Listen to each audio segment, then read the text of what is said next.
에스라 7장 10절입니다. 에스라가 여호와의 율법을 연구하여 준행하며 율례와 규례를 이스라엘에게 가르치기로 결심하였더라. 에스라서는 7장을 중심으로 크게 두 부분으로 나눌 수 있습니다. 1장부터 6장까지는 스룹바벨의 인도하여 돌아온 1차 귀환자들이 성전을 건축하는 장면이고 7장 이후부터는 58년이라는 세월이 지난 후 에스라가 직접 2차 귀환자들을 이끌고 돌아오는 장면이 기록되어 있습니다. 이 58년 기간 중에 발생한 사건이 바로 에스더서에 기록이 되어 있습니다. 그리고 3차 귀환에 관한 이야기는 느헤미야서에 기록이 되어 있습니다. 에스라는 아닥사스다 왕 때에 왕의 명령에 따라 예루살렘 성전과 이스라엘 공동체의 영적 그리고 사회적 체계를 세우기 위해 귀환한 사람입니다. 1절부터 5절에는 먼저 에스라의 족보가 나옵니다.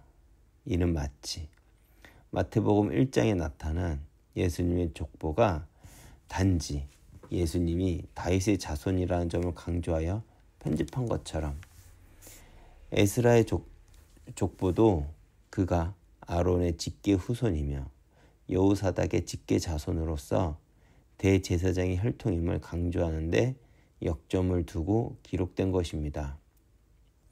그리고 그는 아론의 16대 손으로서 율법에 익숙한 학사이며 당시 바사왕이었던 아닥사스다 왕에게 특별한 총애를 입은 사람으로 소개되고 있습니다.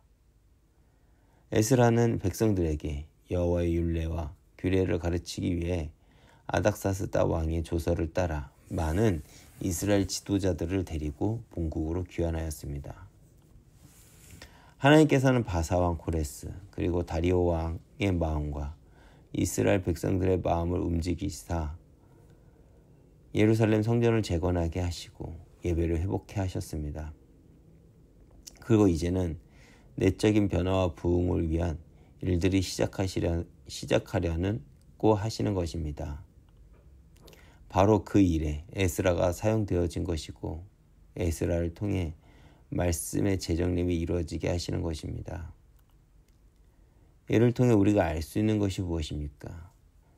진정한 변화와 회복은 내적 변화와 회복이며 그것은 말씀을 통해 이루어진다고 하는 것입니다.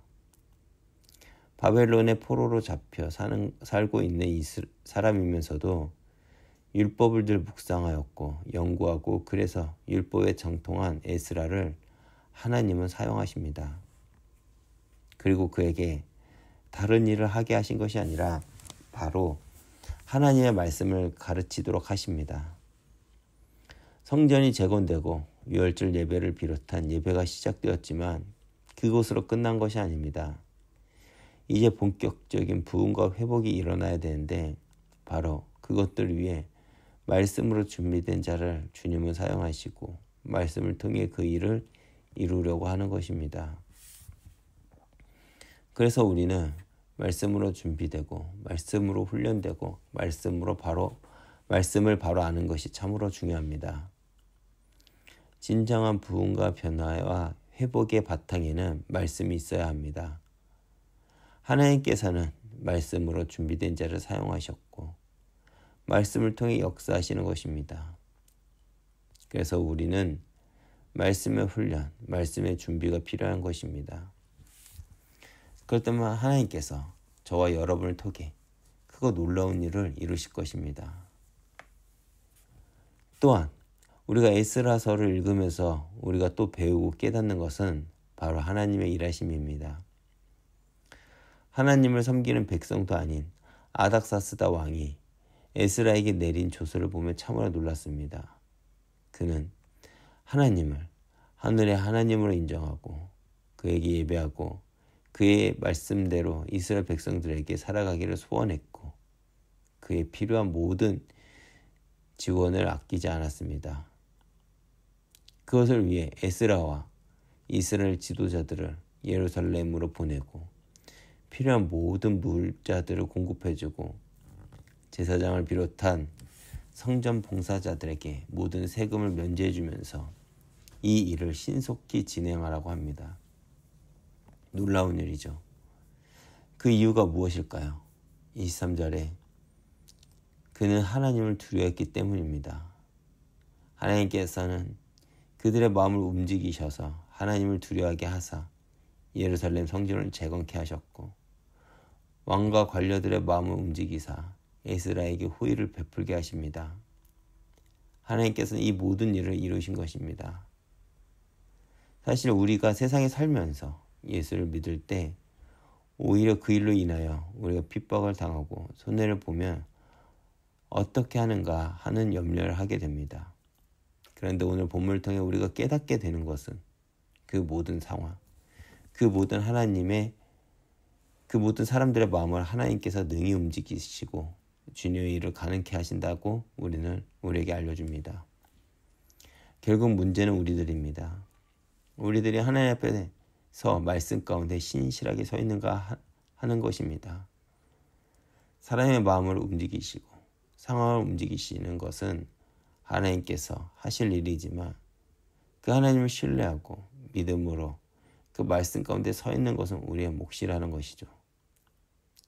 에스라는 이방 나라에서 살고 있었지만 신실한 하나님의 사람, 율법에 정통한 사람으로 인정받았습니다. 그래서 아닥사스다 왕은 그의 마음에 주신 하나님의 감동을 에스라를 통해 이어가십니다. 하나님께서 사람들의 마음을 움직이실 때 그 일을 이어갈 주님의 사람들이 필요합니다. 우리는 언제, 어느 때 그런 일이 일어날지는 알 수 없습니다.